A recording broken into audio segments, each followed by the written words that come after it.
para el mensaje de hoy en Hechos, capítulo 16. Vamos al libro de los Hechos, capítulo 16.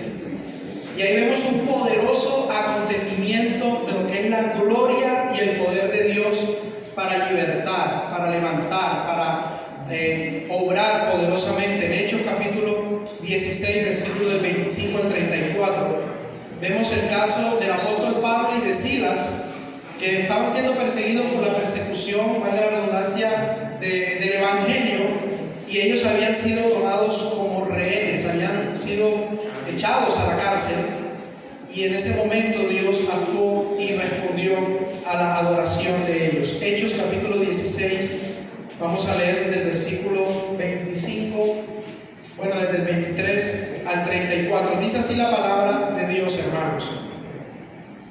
Versículo 23. Después de haberles azotado mucho, los echaron en la cárcel, mandando al carcelero que los guardase con seguridad, el cual, recibido este mandato, los metió en el calabozo de más adentro y les aseguró los pies en el cepo. Pero a medianoche, orando, Pablo y Silas cantaban himnos a Dios y los presos oían. Entonces sobrevino de repente un gran terremoto, de tal manera que los cimientos de la cárcel se sacudían, y al instante se abrieron todas las puertas y las cadenas de todos se soltaban. Despertando el carcelero y viendo abiertas las puertas de la cárcel, sacó la espada y se iba a matar, pensando que los presos habían huido. Mas Pablo clamó a gran voz diciendo: no te haga ningún mal, pues todos estamos aquí. Él entonces, pidiendo luz, se precipitó adentro y temblando se postró a los pies de Pablo y de Silas, y sacándolos le dijo: señores, ¿qué debo hacer para ser salvo? Ellos le respondieron: cree en el Señor Jesucristo y serás salvo tú y tu casa. Y le hablaron la palabra del Señor a él y todos los que estaban en su casa, y él, tomándolos en aquella misma hora de la noche, les lavó las heridas, y enseguida se bautizó él con todos los suyos, y llevándolos a casa les puso a la mesa, y se regocijó con toda su casa de haber creído a Dios. Como les decía, bueno, el mensaje o el título el día de hoy es: cuando parece que todo está perdido. ¿A cuánto les ha pasado en un problema, en una situación, en una aflicción, hasta aquí llegué? Ya todo está perdido, ya todo está en ruinas, ya esto no va más, ya no hay más para dónde coger, ya no hay más qué hacer. Esa fue la situación y el caso, no tanto que le estaba pasando a Pablo y a Silas, porque ellos sabían en quién estaban confiando, pero fue más específicamente esas dudas en su corazón y esos pensamientos negativos que invadieron al carcelero del cual habla la historia. Habla de tres personajes: Pablo y Silas presos y un carcelero. Y todo esto que ocurrió aquí y que Dios permitió fue para un motivo: la salvación de un hombre y de toda su casa. Pablo y Silas venían predicando el Evangelio. En ese tiempo había una alta persecución, había un emperador llamado Nerón junto a otros emperadores que odiaban a Cristo, ¿cierto? Como cosa rara, eran enemigos de Cristo y perseguían a todos los cristianos, mataban a todos los cristianos. Entre esos Pablo era un perseguidor de la iglesia. Cuando se llamaba Saulo de Tarso, Dios lo convirtió, lo transformó a ser el apóstol Pablo y todo lo que Dios hizo, y él empezó a predicar el Evangelio y la persecución se empezó a levantar. En esa misión de predicar el Evangelio en la región llamada Filipos, en la ciudad de Filipos, Pablo y Silas fueron arrestados. Resulta que había una adivina que andaba diciendo: estos son siervos de Dios, estos son siervos de Dios, miren a los hijos de Dios, miren a los siervos de Dios. Y Pablo ya estaba cansado, aunque era verdad lo que decía esta adivina, practicaba la adivinación y esto.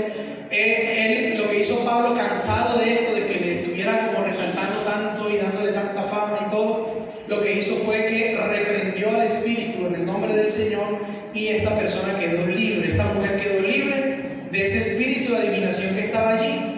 Cuando las personas que estaban usando a esta adivina para ganar plata, porque obviamente cobraban por las adivinaciones, se dieron cuenta que Pablo y Silas le habían dañado el negocio de la adivinación, entonces ahí se levantó más fuertemente la persecución, y los que eran dueños, por decirlo así, de esta adivina, los que la esclavizaban, Llamaron a los sacerdotes, llamaron a las autoridades e hizo que Pablo y Silas fueran tomados como presos. Les azotaron, lo golpearon, ¿cierto? Les azotaron fuertemente y los metieron en el calabozo de más adentro. Ellos se encontraban en condiciones precarias, ellos no estaban como ahora, que ahora las cárceles y todo, mejor dicho, el que pague tiene plata, tiene televisor de 60 pulgadas, aire acondicionado, jacuzzi, piscina, wifi, todo. No era una cárcel de esas con comodidad ni nada. Fue metido en el calabozo de más adentro, murciélagos, cucarachas, ratón, agua de alcantarilla, lo que usted se imagine. No había luz, todo estaba oscuro. Y adicional les habían amarrado o les habían puesto el cepo en los pies. Ellos estaban físicamente atados, físicamente estaban privados de su libertad. Entonces en ese momento el carcelero recibe un mandato y es: métalos en el calabozo de más adentro. Y ahí le aseguró los pies en el versículo 24. ¿Qué pasó? Que aunque Pablo y Silas estaban privados de su libertad físicamente, ellos eran libres. Ellos sabían a quién debían acudir y sabían quién iba a libertarles y quién podía venir a su rescate. Y miren lo curioso que sucedió ahí en el versículo 25. Dice que luego que están ahí en esa misma noche, a la medianoche, orando, Pablo y Silas, ¿qué empezaron a hacer? En el versículo 25 empezaron a cantar, a orar y a cantar himnos a Dios, de tal manera que los presos, los demás de los calabozos de al lado y del frente, escuchaban y oían lo que Pablo y Silas estaban haciendo: orar y adorar. Hermanos, todos vivimos momentos de medianoche. ¿Quién no ha vivido un tiempo de oscuridad? ¿Quién no ha vivido un tiempo donde esa oscuridad se refleja en una enfermedad grave, en una situación, una crisis económica grave, en una condición espiritual grave? Nuestra medianoche obviamente era estar sin Cristo, estábamos en tinieblas, pero también adicional a eso, cuántas situaciones no hemos pasado que nos quieren y que quizás nos dejan sin salida muchas veces y sin palabras. Pero Pablo y Silas hicieron la diferencia y nos enseñan a cómo nosotros como cristianos debemos actuar y responder delante de las adversidades y los contratiempos que nos sobrevienen. Porque hay una diferencia grandísima en aquel que padece sin Cristo y aquel que padece con Cristo. El que padece sin Cristo acude a sus recursos, al brujo, a la divina, al hechicero, a la plata, al dinero, a los recursos de este mundo y a la confianza en sí mismo. Pero aquellos que confiamos en Dios, aunque también sufrimos en el caminar, aunque también nos enfermamos, aunque también pagamos arriendo, aunque también tenemos responsabilidades de todo tipo y pasamos adversidades y tormentas, no obstante, usted y yo, como hijos de Dios, tenemos a quien acudir, tenemos en quien descansar, tenemos en quien confiar, tenemos en quien poder balancearnos a los brazos del único que puede acudir a nuestra necesidad, el único que puede atender nuestro daño, nuestras heridas, y ese es Jesucristo. Y era lo que estaba haciendo el apóstol Pablo. Ellos no a medianoche se acordaron: mira, venimos predicando, nos sacrificamos por Cristo, vamos a las reuniones caminando, gastamos nuestro dinero, y así es como nos responde Dios. Nos azotan, nos levantan a palo y a piedra, y ahora estamos en la peor cárcel, como el peor de los delincuentes. No, hombre, Pablo, dejemos eso así, salgamos corriendo, vámonos, dejemos todo tirado. Hermano, el cristiano verdadero está llamado, dice Filipenses, a vivir en una actitud varonil para hombres y mujeres, a una actitud de esfuerzo, de valentía, el evangelio. Porque es que todos tenemos problemas, todos vamos a tener dificultades, sean cristianos o no, pero la diferencia está en a quién acudes cuando todo parece. El título era cuando todo está perdido, y yo me puse a pensar y a orar, cuando todo está perdido, pero es que en Cristo nada está perdido, y por eso le agregué cuando parece. Y era el caso del carcelero. Entonces la diferencia es a quién acudimos, cómo respondemos. Pablo y Silas no empezaron a renegar, Pablo y Silas no empezaron a quejarse, a decir: apenas salgamos de aquí, le dijo Silas a Pablo, por ejemplo: Pablo, yo te dejo, yo me voy, tú no aguanta así. O Pablo diciéndole a Silas: coge tus maletas y vete a tu ciudad y sigue tu vida común y corriente, y dejemos así, porque no. ¿Qué hicieron? ¿Cuál fue la respuesta? Oración y adoración. Hermanos, el mundo nos puede azotar, los problemas pueden venir, el diablo mismo se va a levantar en contra de nosotros, pero algo que ni los problemas ni el enemigo nos van a poder quitar es nuestra comunión, nuestra oración y nuestra adoración a Dios. Aunque ellos estaban presos del cuerpo, ellos eran libres, y eso fue lo que hicieron en esa libertad. Este pasaje también nos enseña que Dios se mueve con poder cuando sus hijos deciden adorarle en medio de la aflicción. Pablo y Silas no adoraron para ser libres, ellos adoraron porque ya eran libres. Y lo peor que podemos hacer en momentos de persecución o de aflicción o de angustia es renegar y hablar mal en contra de Dios o de la situación. Lo que aquí también nos enseña es más bien a depositarnos, hermanos, en alma y cuerpo y corazón en las manos de Dios, en alabanza, en oración, con acción de gracias. El enemigo jamás podrá impedir que nosotros levantemos nuestra voz para exaltar a Cristo. La actitud de ellos fue adoración, y no estaban cómodos, no estaban bien, tenían un grave problema.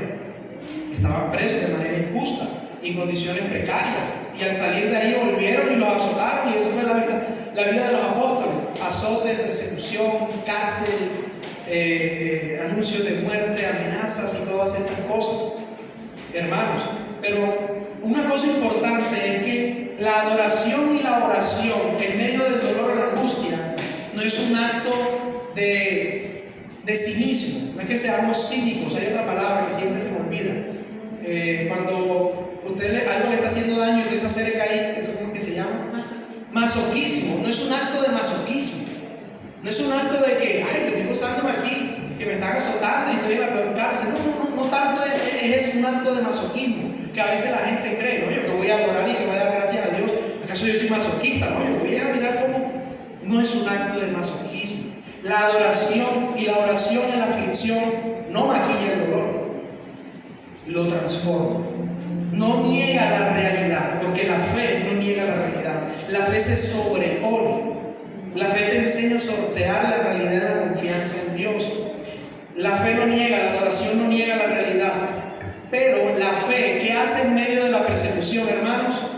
Afirma una realidad y una verdad más grande. ¿Cuál es? Que Jesús de Nazaret, el mismo y eterno Dios, sigue teniendo el control y sigue reinando en tu vida, así estés en la cárcel, así la cárcel esté cerrada, así el problema estés ahí encerrado, así en la situación que tú te encuentres hay una verdad que debe redundar en nuestros corazones y golpearnos con gran poder, y es que Dios tiene el control de todas tus situaciones, y si estás en las manos de Dios, podemos confiar que aunque suframos en el camino, que aunque nos duela en el proceso, todo apunta a un bien mayor y a un propósito de Dios bueno en tu vida. A los que aman a Dios, todas las cosas nos ayudan a bien, ¿verdad? Que han sido llamados conforme a su propósito. Y ese sufrimiento de Pablo y Silas no fue en vano. Como les decía al principio, fue para Dios mostrar su gloria, fue para salvación. Hermanos, los problemas, y vuelvo y digo, no es masoquismo, y no le estoy diciendo ahora salga a meterse en problemas allá en la calle, no. Los contratiempos, las pruebas, ¿verdad? Estoy diciendo que busquemos ahora todo tipo de pruebas, pero las pruebas son la plataforma perfecta para Dios mostrar su gloria. Las pruebas son las plataformas perfectas y adecuadas para Dios mostrar su poder en ti. Usted se imagina una vida sin pruebas. Aquí usted va a confiar en Dios, y puedo confiar en mí, mi vida está libre. Estoy exento de problemas en la vida. Estoy exento de pruebas, pero Dios las permite con un propósito bueno. Aprender a depender cada día más de Él, a perder confianza en nosotros mismos, a perder fuerza y poder, mis propios recursos, para definitivamente mostrar mi vida a Cristo, rendir mi vida a Él, como hizo el carcelero al final de esta historia. Cuando parecía que todo estaba perdido, alumbró en la vida del carcelero.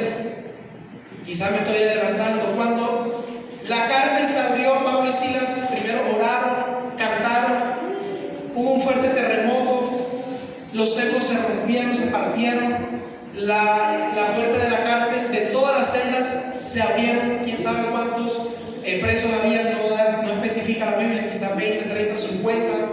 Y al ver todo esto, este hombre se vio perdido, se vio muerto, porque la paga de ese error era la muerte.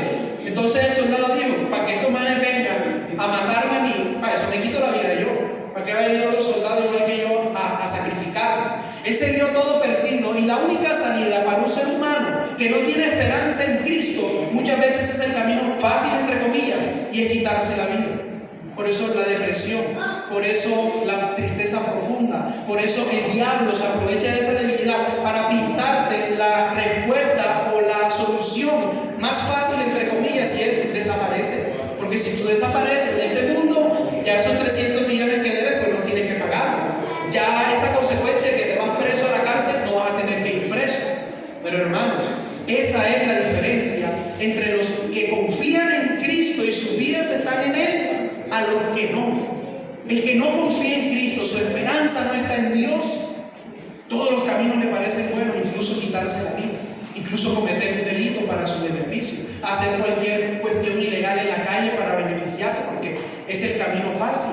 Por el peor de los casos es quitarse la vida. El carcelero dio su espada simplemente para ir a quitarse la vida.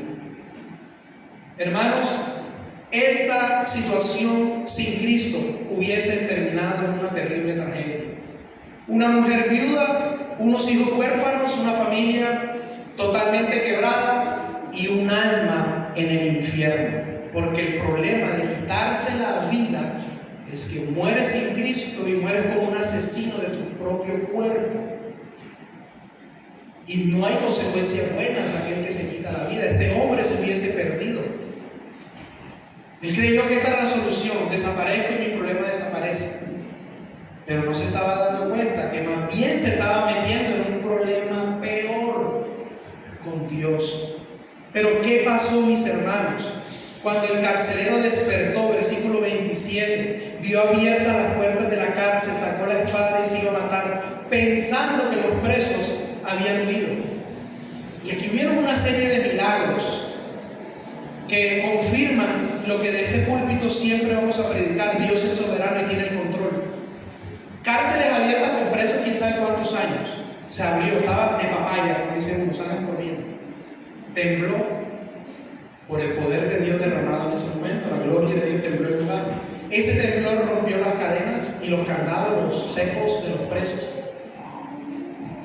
Y dice que ninguno, usted se imagina, imagínense por un momento, ningún preso salió corriendo. Oiga, cuando los presos en la cárcel están mirando cómo cogen una cuchara y van haciendo un poquito con una cuchara hasta que hacen una tremenda sábana y se vuelan. Están mirando cómo se distrae el jefe de guardia, están mirando cómo tapan una cámara para escaparse. Y que en este entonces, con esas condiciones precarias, no se saliera ningún preso. ¿Será que Dios tenía el control o eso fue pura casualidad? ¿Será que Dios tenía un propósito o eso fue una coincidencia? Hermanos, cuando los propósitos de Dios están en nuestras vidas, nada ni nadie se podrá levantar a distorsionar, a dañar, a quitar lo que Dios ha dicho que va a hacer contigo, con tu casa, con tu familia. Y Dios había dicho: voy a salvar al carcelero y a su familia. Y a pesar de los inconvenientes que se presentaron, eso fue así. Nada pudo mitigar el poder de Dios. ¿Qué pasó cuando se iba a matar?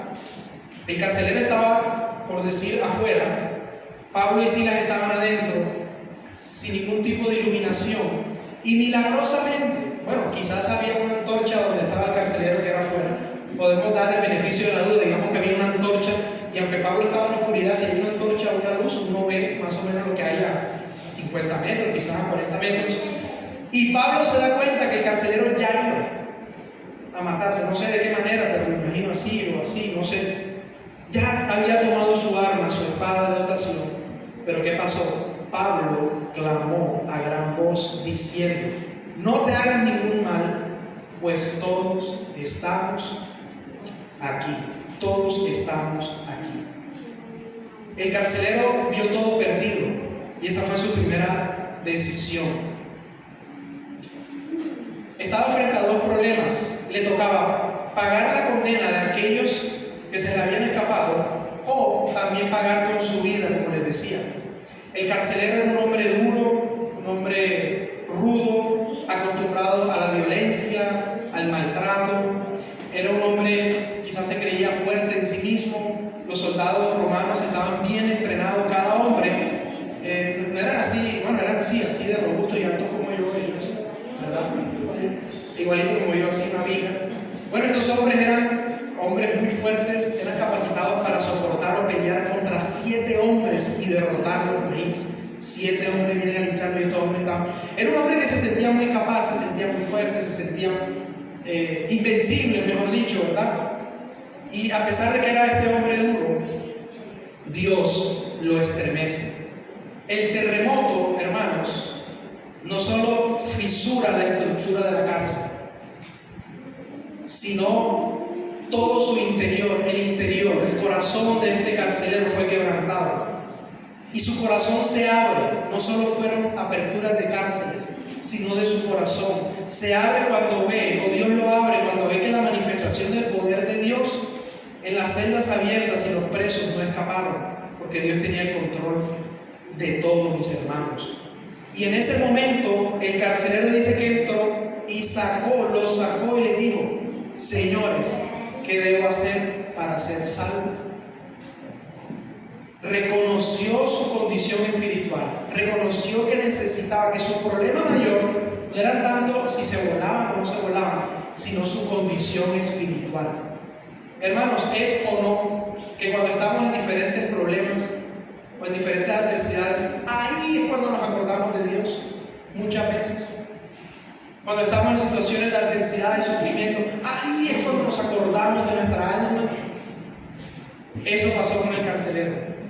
Cuando creyó que todo estaba perdido, una luz, una voz en el fondo de parte de Dios le dijo: ya basta, no te hagas daño. Hermanos, cuando decidimos confiar en nosotros, vivir en nuestra fuerza, en nuestras capacidades y luchar en nosotros mismos, nos estamos haciendo daño como este hombre. Y eso nos va a llevar hacia la destrucción. El confiar en nosotros nada más, el depositarnos en nuestra fuerza, el vivir esa lucha, ese problema, esa situación, en nuestro propio esfuerzo. No digo que no hay que esforzarnos, sí, claro, pero en Dios, en Cristo. Y si lo hacemos fuera de Él, hermanos, si estamos viviendo nuestra vida fuera del Señor, si estamos tomando nuestras decisiones, si estamos dirigiendo la barca de nuestra vida en nuestra propia dirección, en nuestros propios pensamientos, en nuestro propio parecer, en lo que yo creo que es así, hermanos, nos estamos haciendo daño. Y hoy se abre una voz del cielo en su palabra que dice: basta, no te hagas más daño, sino confía en el Señor. Este hombre se vio completamente perdido y hace la pregunta del millón, la que todos se hacen en la calle: bueno, ¿y cómo hago para ser salvo? ¿Qué hago? Ya se vio perdido, ya se vio sin nada este hombre. Dios lo desarmó a él, lo desarmó de su orgullo, lo desarmó de su autosuficiencia, lo desarmó de la confianza en que era un hombre alto, robusto y que estaba muy bien entrenado, un hombre duro, rudo, cierto, violento. Dios lo desarmó, porque Dios tiene el poder de quebrantar cualquier corazón de cualquier ser humano. A Dios no le queda imposible ni difícil el trabajo de quebrantar corazones para traerlos a sus pies humillados. Y es que Dios nos trae de dos maneras: en amor, o también nos trae de las orejas, hermano. ¿Qué llamado estamos esperando que Dios nos haga? Que nos traiga como este carcelero por las orejas, o en el llamado de amor y de gracia de su palabra. Dios actuó duramente con un hombre que vivía endurecido terriblemente en su corazón. Este hombre nunca se imaginó que la peor noche de su vida Dios le iba a convertir en la peor noche y al siguiente día en el mejor día de su vida. Cuando él creyó que lo había perdido todo, que la solución era morirse y suicidarse, Dios le habló a través de los apóstoles en amor, en gracia, y lo llamó para salvarlo. Hermanos, a veces tenemos días así: este es el peor día de mi vida, este es lo peor que me ha pasado.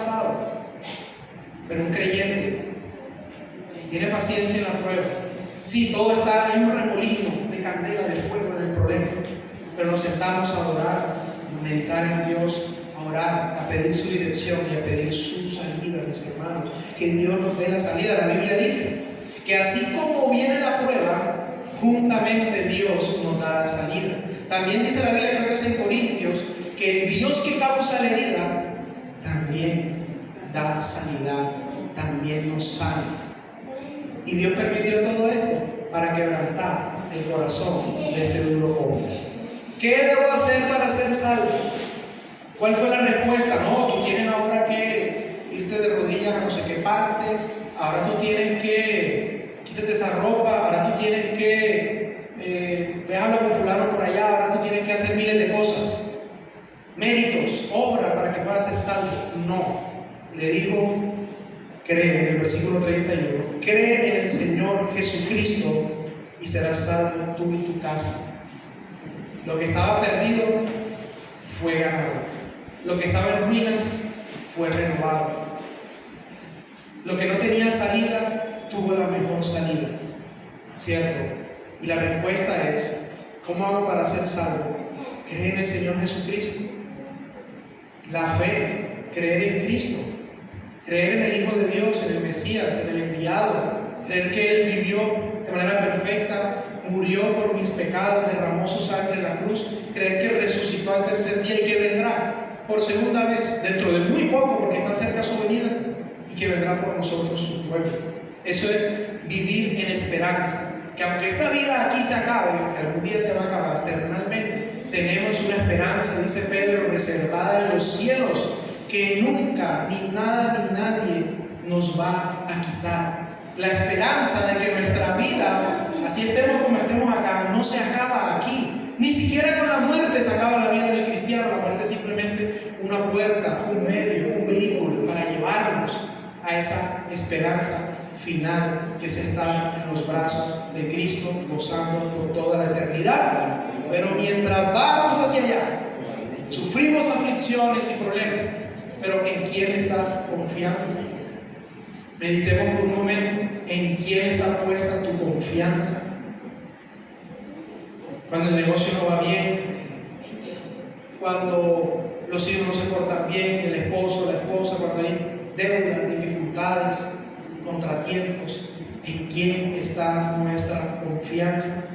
Ni siquiera Pablo y Silas le dijeron, no, confía en nosotros aquí somos los que más sabemos. Ven, pégate aquí con nosotros y miramos cómo vas a ser salvo. No, cree. Y mire el desenlace final ya para terminar. Este hombre lo lleva a su casa, de la emoción, de la alegría, del gozo. Lo lleva a su casa, versículo 32. Y le hablaron la palabra del Señor a su casa. Ojo, la salvación no es, ahí el texto no está diciendo que si tú crees automáticamente tu familia se salva. No, porque no hay salvación sin predicación, no hay fe sin la palabra. La fe viene por el oír la palabra de Dios. ¿Qué pasó? Él los lleva a su casa. Ya estaba la promesa, sí, amén. Ya se sabía que Dios iba a salvar la casa, pero había que ir a predicar. Este hombre carcelero se lleva a los apóstoles a casa, le hablan, versículo 32, le hablan la palabra, versículo 32, le hablan la palabra a él y todos los que estaban en su casa, y él, tomándolos en aquella misma hora de la noche, les lavó las heridas y enseguida se bautizó. La respuesta de la fe es el bautismo, y el bautismo es la expresión pública de que he creído en Jesucristo. Ellos creyeron en Cristo, fueron bautizados él con su esposa y sus hijos, con todos los suyos. Y llevándolos a su casa, nuevamente después del bautismo le puso a la mesa y se regocijó con toda su casa de haber creído al Señor. Mis hermanos, concluimos diciendo que Hechos 16 nos muestra que las cárceles no detienen a un creyente que ha decidido confiar en Cristo, pero sí revelan las pruebas dónde está realmente nuestra esperanza. Pablo y Silas no sabían cuándo Dios actuaría. Ellos simplemente oraron y cantaron. Ellos no sabían que Dios iba a hacer eso en ese momento, pero solo sabían eso. Era lo único que ellos sabían, y es lo suficiente que debemos saber. que Cristo es digno de adoración, no importando la situación donde nos encontremos. Y esa decisión desató un terremoto que no solo liberó, sino que transformó a un hombre y a su familia. A veces Dios permite terremotos, a veces Dios permite tormentas en nuestras vidas para llamarnos, para que nos demos cuenta que definitivamente fuera de Él nada podemos hacer, para mostrar nuestra debilidad y nuestra necesidad de ese gran Salvador que es Cristo. Necesitas, hermano, y yo también, a Cristo en nuestras vidas. Tú y yo necesitamos a Cristo en nuestras casas. Solo Él puede salvarnos y solo Él puede transformarnos. Las tormentas o los momentos de soledad y de oscuridad en tu vida no son una derrota, son el escenario perfecto y el inicio de la gracia de Dios, de la gloria de Dios en tu vida y en tu casa. Lo que a veces pensamos que es el punto final de nuestra vida, para Dios es el punto de inicio en nuestras vidas. Dios no solo abrió puertas, sino que abrió corazón. Pablo y Silas salieron de la cárcel con mucho más que la libertad física. Salieron con una familia transformada, ganada para el Señor, salvada por el Evangelio y el poder de Dios. Cuando Cristo irrumpe en la tormenta, nada permanece igual. Entrega tu vida a Cristo el día de hoy. Él es la salvación de tu vida y de tu alma. Cree en el Señor Jesucristo. Arrepiéntete de tus pecados. Él es fiel y justo para perdonarnos. Y el Señor no despreciará un corazón contrito y humillado, mis hermanos. El carcelero preguntó, los apóstoles le respondieron e inmediatamente hubo una respuesta en fe. Hoy es el día de nuestra salvación. Hoy es el día en que Cristo quiere venir a morar en tu casa y en tu familia. Amén. Te invito a colocarse en pie, mis hermanos. Vamos a orar. Vamos a dar gracias a Dios. No se preocupen por el tiempo que estamos dedicando a Dios.